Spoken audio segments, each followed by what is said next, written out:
آج کا سیشن بہت ہی ضروری اور اہم سیشن تھا جو کہ اپوزیشن نے بلایا تھا اور یہ جمہوریت کو مضبوط کرنے کے لیے تھا، پر حکومت کی ناسنجیدگی کا آپ اندازہ لگا لیں کہ اوتھ ٹیکنگ کے فوراً بعد وہ لوگ وہاں سے میدان سے بھاگ گئے۔ سب سے اہم بات یہ کہ آج سیشن بلانے کا مقصد یہی تھا کہ جو ہمارے اسلام آباد ہائی کورٹ کے 6 بہادر جج صاحبان نے خط لکھا تھا سپریم جوڈیشل کاؤنسل کو اور چیف جسٹس صاحب کو، اس کے اوپر ہماری ڈیمانڈ تھی کہ ایک پورا complete supreme court full bench بیٹھ کے اس پہ ڈیلیبریشنز کرے اور سپریم جوڈیشل کاؤنسل اس پہ کرے اور اس پہ 7 رکنی بینچ انہوں نے بنایا ہے۔ بہتر ہوتا کہ کمپلیٹ سپریم کورٹ اس پہ ڈیلیبریشن کرتا، کیونکہ اس خط میں میں پھر اس پہ ریپیٹ کرتا ہوں کہ جج صاحبان نے جس چیز پہ روشنی ڈالی ہے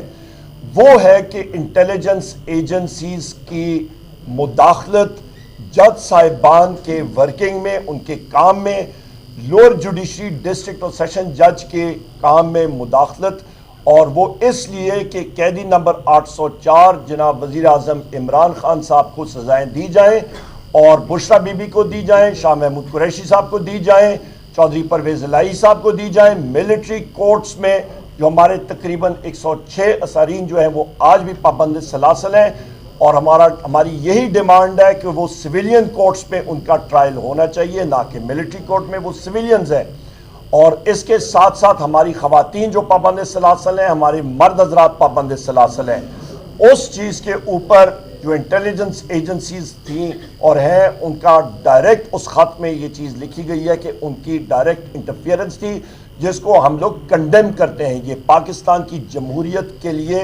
زہر قاتل ہے، ہمارا ملک اس طرح ترقی نہیں کر سکتا۔ اسی سلسلے کے تناظر میں میرے بائیں طرف یہاں پہ ہمارے سینئر پارلیمنٹیرین ہمارے اچکزئی صاحب، محمود خان اچکزئی صاحب کھڑے ہیں، جو کہ پختونخوا ملی عوامی پارٹی کے صدر ہیں اور ہماری پارٹیز کا الائنس بنا ہے، اور اس الائنس کا جس کا تحریک تحفظ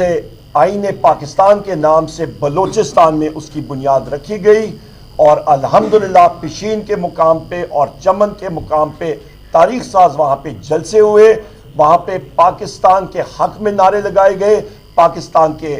آئین کے حق میں نعرے لگائے گئے۔ ہم لوگ محب وطن لوگ ہیں، ہم لوگ چاہتے ہیں کہ پاکستان آگے ترقی کرے اور آئین اور رول آف لا یہاں پہ ہونا چاہیے، ایک قانون اور ایک ملک۔ اسی تناظر میں ہم لوگ آج ڈیبیٹ کرنا چاہ رہے تھے۔ اس کے ساتھ ساتھ ہم لوگ یہ بھی کرنا چاہ رہے تھے کہ ہزاروں لوگ وہاں پہ دھرنا دیے ہوئے ہیں، اور ہم نے وہاں پہ محمود خان اچکزئی صاحب کی قیادت میں چمن کے مقام پہ وہاں پہ جلسہ کیا۔ ان لوگوں کو تقریباً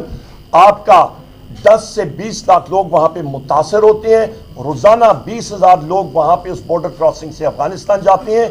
پہلے سے ہمیشہ سے پاکستان کا شناختی کارڈ CNIC استعمال کر کے، جس پہ سب بائیو میٹرکس کی سہولیات میسر ہوتی ہیں، اس چیز کو ختم کیا اور یہ وہاں پہ لازم کر دیا کہ پاسپورٹ استعمال کریں اور ویزا استعمال کریں، اور پاسپورٹ آپ ساروں کو معلوم ہے اس وقت جو ہے وہ ناپید ہو چکا ہے، اور وہاں پہ رشوت نادرا کے لوگ 1-1 لاکھ روپے لے رہے ہیں، اور ہم نے ان سے وعدہ کیا تھا ہم لوگ فلور آف دا ہاؤس پہ یہ چیز اٹھائیں گے، اور ہمارے صدر الائنس کے محمود خان اچکزئی صاحب بھی اس پہ بات چیت کریں گے۔ یہ ہمارے وہ پوائنٹس ہیں اور ہم لوگ اس چیز کو پاکستان کی عوام کے سامنے رکھنا چاہ رہے تھے۔ ہمارے جلسوں کا سلسلہ قریب ہم لوگ الائنس کا انشاءاللہ تعالیٰ کراچی میں ہوگا، جنوبی پنجاب میں ہوگا، سینٹرل پنجاب میں ہوگا، آپ کا ویسٹ پنجاب میں ہوگا، آپ کا شمالی پنجاب میں ہوگا، آپ کا KPK میں ہوگا، اور آپ کے جنوبی بلوچستان کے علاقوں میں ہم لوگ یہ میسج قانون اور آئین کی بالادستی کا میسج ہم نے ہر جگہ پہنچانا ہے۔